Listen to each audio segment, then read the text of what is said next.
You're right all along. Anong gagawin natin? Pupunta siya ngayon kung nasan si Daisy. Ang buti yun, masusundan na natin siya. I have a very bad feeling about this. Puntahan mo sila doon sa farmhouse ni Camila. Buti lang nabuking ko siya bago kami nagkatuluyan. Kundi, pinagkaroon ng evil stepmother si Daisy. Kapag nagpadalos-dalos ka, baka pati ikaw malagay sa panganib. Sino na lang magliligtas kay Daisy? Mamamatay na ata ako. Makakasama ko na si Mami Rose. Sana, bago mangyari yun, makita ko ulit si Daddy. Hi, baby! Surprise! Paano mo nagawa sa amin ito? Tinanggap kita? Minahal ka ng anak ko? Ito lang igaganti mo sa amin? Hindi ko na problema kung slow ka at utu-uto. Did you honestly believe na magkakagusto ko sa isang kagaya mo, ha? The only quality that I liked about you is your net worth. Kayamanan ko lang ang gusto mo. Mas wala ka makukuha. Ni isang kusing. I know that. Pero kilala mo ko, Bong. I won't stop till I get what I want. Kaya ngayong nabuking mo na ako, I have to improvise. Kunin niyo siya!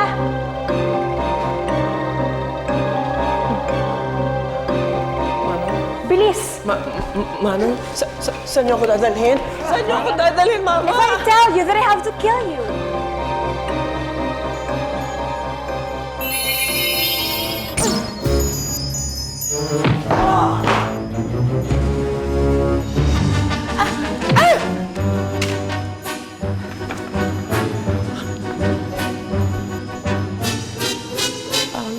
Mamang Pogi, hindi naman siguro kayo pumapatol sa babae, di ba? Sino babae? Ikaw? Akala ko ba ikaw yung tatay ng bata? Bakla ka pala eh.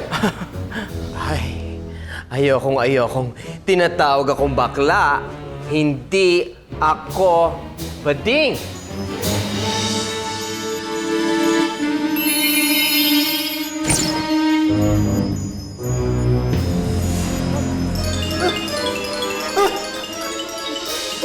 Tama na!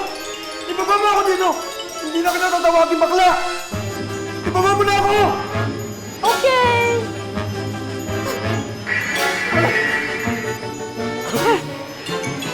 Punta na natin si Daisy, Daddy Bong. Saan ka pupunta? Bastos! Niloloko mo ba ako? Ay! Ay! Ay!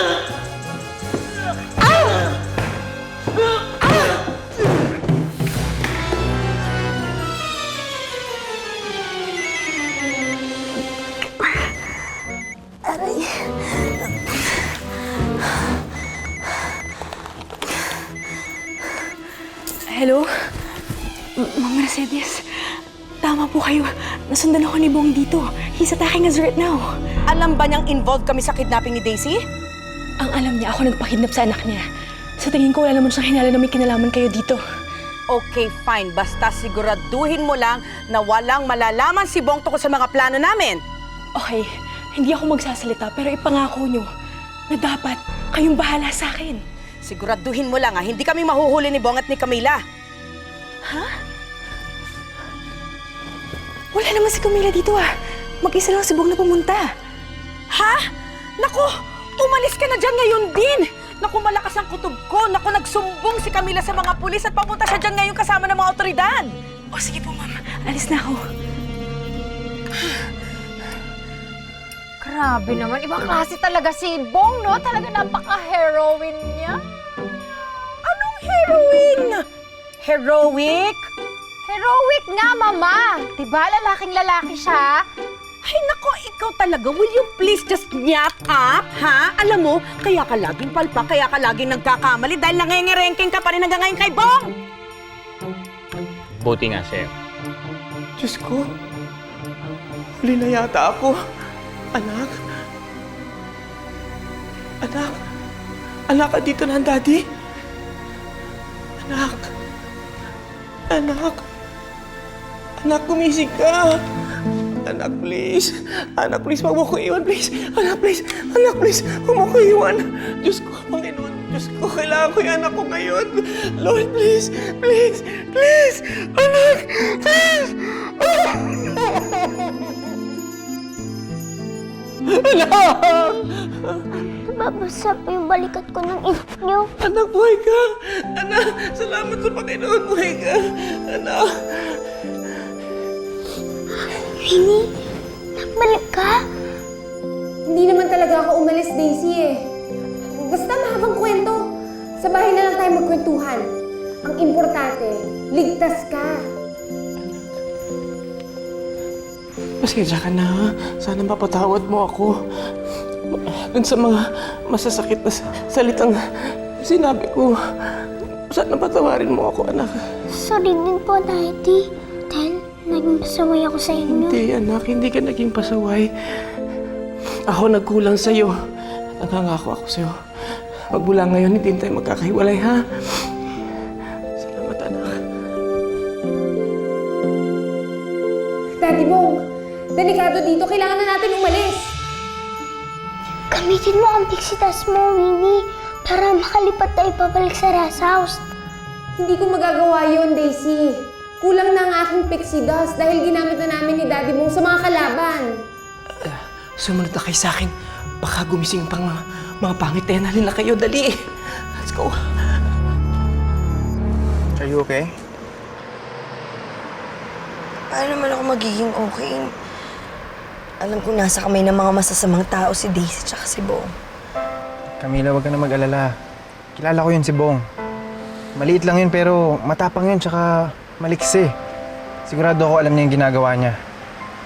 Tsaka hindi naman niya hayaan na mapahamak sila ng anak niya eh. Sana nga tama ka, CJ. Pero alam mo, may kutob sa loob ko na hindi mo wala-wala eh. Pero sana nga okay sila. Sana walang masama mangyari kay Daisy tsaka kay Bong. Daddy, nandito rin si Tita Ivy. Huwag mo siyang tawagin Tita Ivy mo. Masama siyang tao, siya nagpadukot sa'yo. Winnie, alam mo na gagawin mo, ha?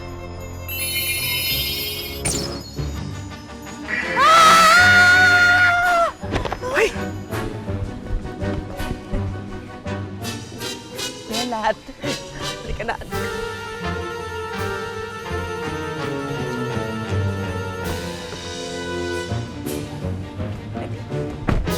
Ay!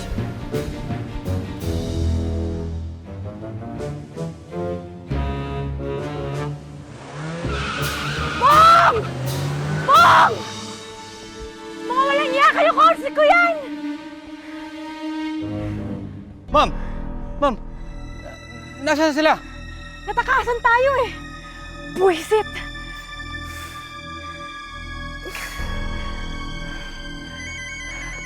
Naku!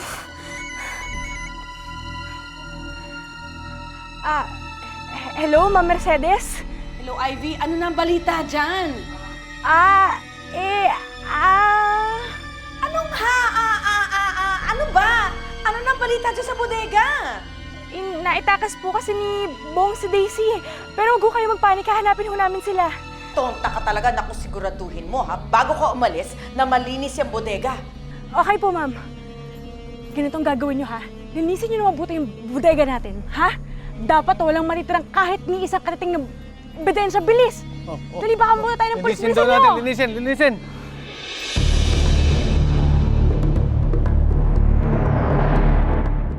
Bong? Daisy! Bong! Sir, ano na? Nasaan na po sila? Nakita niyo po ba sila? Sorry ma'am, inikot na namin yung buong area. Mukhang matagal nang walang pumupunta sa lugar na to.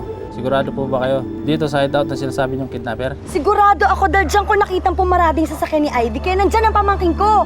Nakita niyo po ba yung pamangkin niyo sa loob? Hindi. Kasi umalis nga ako agad para humingi ng tulong sa inyo. Pero si Bong, pumasok siya dyan sa loob. Nandyan siya. Naku, paano na yun ang kidnapper na yan? Sir.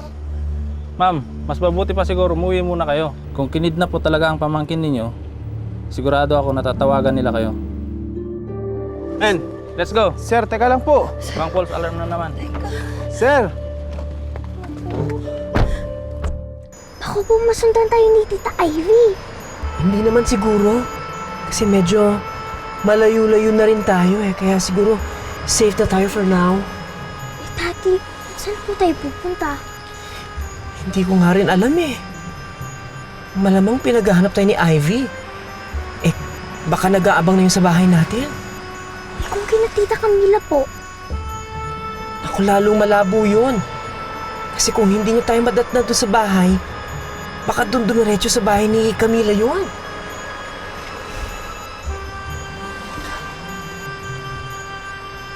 Bakit kasi naglobat pa tong telepono ko eh? Winnie? Are you okay?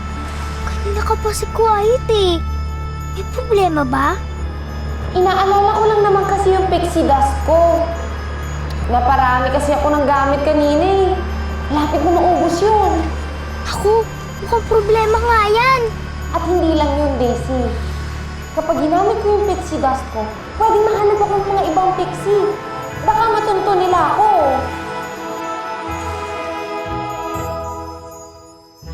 Ano po yung mga ilaw na yan? Ang mga ilaw na yan ang indikasyon kung saan huling ginamit ni Winnie ang kanyang pixie dust.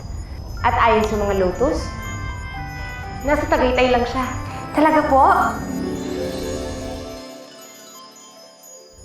Kailangan ko na siyang puntahan. Kailangan makabalik siya sa kaharian sa lalong madaling panahon. Bakit pa? Nilayasan na tayo ni Winnie. Kinalimutan niya na tayo. Dapat lang nakalimutan na rin natin siya. Hindi ko magagawa ang sinasabi mo, Minnie. Matagal nang hindi nakapag-recharge ng pixie dust si Winnie. Baka kailanganin niya ng powers niya, lalo na't mag-isa siya ngayon sa mundo ng mga tao. Baka kailanganin niya ang tulong natin. Bakit ba gustong-gusto niyong maligtas si Winnie? Pabayaan niyo na siya. Kung mamatay siya, di mabuti. Hindi siya pwedeng mamatay. Hindi maaari. Bakit hindi? Ano bang meron sa kanya, mahal na Reyna? At bakit parang napaka-espesyal niya sa inyo? Dahil siya ang susunod na reyna ng ating kaharian. Siya ang itinakda. Bawat 1,000 taon, may pinapanganak na pixie mula sa lahi ng mga Diyosa ng Bulaklak. Ang pixie na yon ang magbabago ng ating kaharian. Ang pixie din na yon ang magliligtas sa atin mula sa mga masasamang nilalang. Ang pixie na yon ay walang iba kundi si Winnie. Bakit ngayon niya lang sinabi sa amin ng lahat ng ito? Inilihim ko ito sa inyo dahil gusto kong lumaki siya na parang isang normal na pixie at para na rin protektahan siya. Nung ako ay tinanghal na Reyna, isa lamang ang aking naging misyon. Yun ay ang alagaan siya, protektahan siya at siguraduhin handa siya sa pagiging Reyna. Pero ngayon nasa alanganin ng kanyang buhay. Kailangan ko siyang iligtas.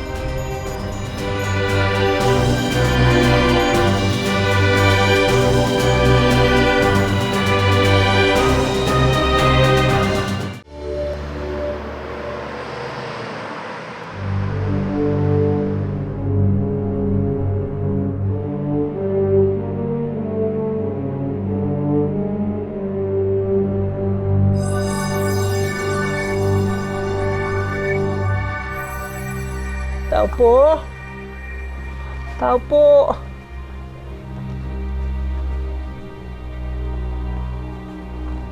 Tao po!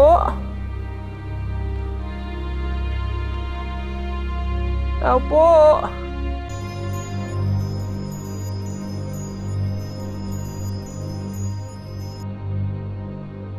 Nilibot ko na po ang buong bahay pero wala naman pong tao. Subukan niyo po yung pinto. Mukha namang bukas. Okay.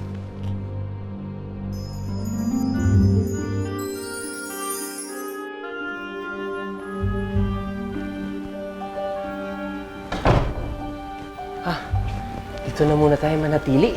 Hanggat di ko pa alam kung anong next plan natin, ha? Daddy, natatakot po ako. Anak, huwag ka na matakot, ha? Don't worry. Andito lang ang daddy, ha? Hindi kita iiwan. Pangako yan, promise.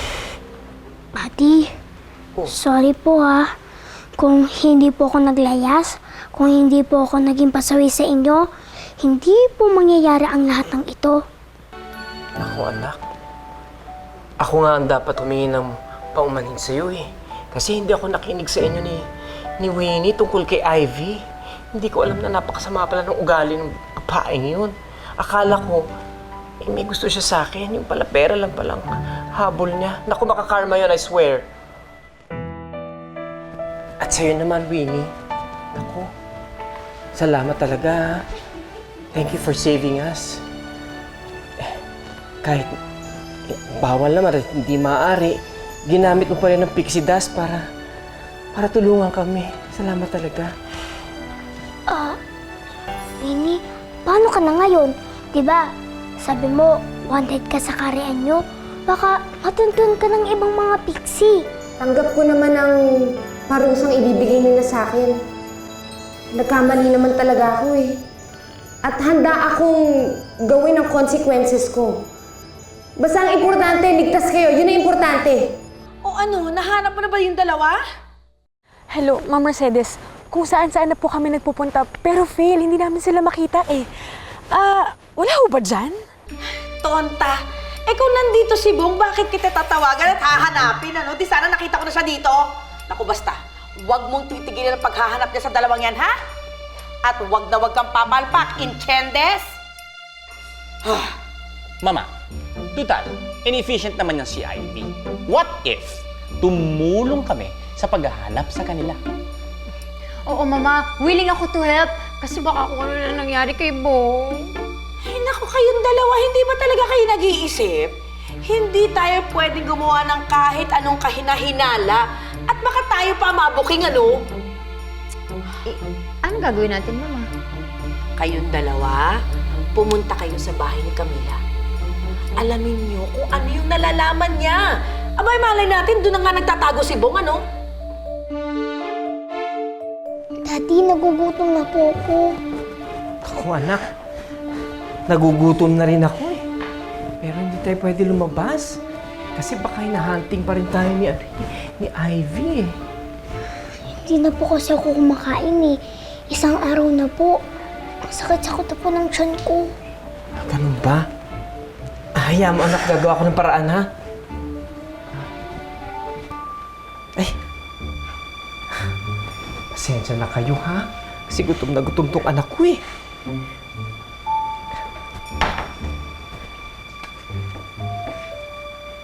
Ayan. Siguro marami na kayong mabibili niyan. Oh, eto anak, oh. Yan ang available doon, eh. Sige na, kumain ka na. Hayaan mo, nako. Pagkatapos ng lahat ng ito, kakain na ng lechon, ng hotdog, spaghetti. At ice cream. Oo, lahat ng mga paborito mo kakainin natin.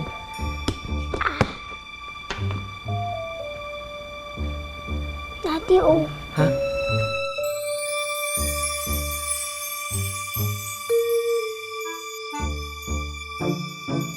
Daddy Bong, meron akong nakitang telepono sa kabilang kwarto. Pwede mo tawagan si Tita Camila. Ano, nakausap mo na ba si Bong? Pati yung cellphone eh. Naku, baka hawak pa rin siya ng mga tauhan ni Ivy. Naman sana. Eh, bakit hindi pa natin i-report sa mga pulis? Eh, yun na yung ginawa namin kanina. Ano sabi sa amin? Umuwi na lang daw kami, parang ayaw pa yata maniwala eh. Eh kung makiki-ordinate na lang tayo kila Miss Mercedes, baka tinawagan na sila ng mga kidnapper.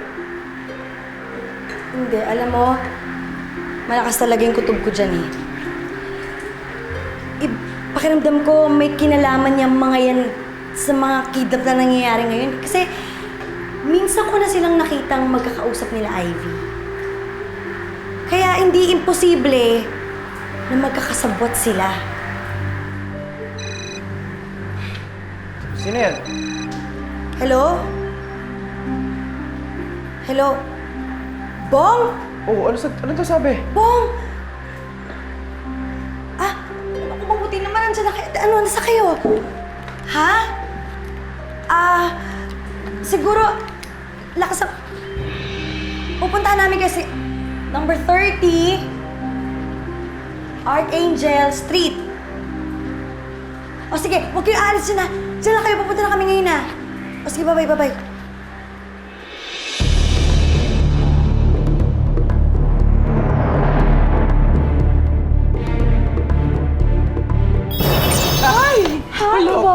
Daisy, dito ko lang pala kayo mahanap. Wala na akong choice. Kailangan ko na talagang gamitin to. Kailangan pigilan ang pagbalik ni Winnie sa kaharian. At kung kinakailangan kong banggay ng Reyna, gagawin ko. Hindi na kailangan yan. Nasira ko na yung host ng brakes nila. Hindi na makakalayo yung mga yun. Dali, mag-seatbelt ka! Ayaw gumana itong preno! Daisy! Daddy! Daddy!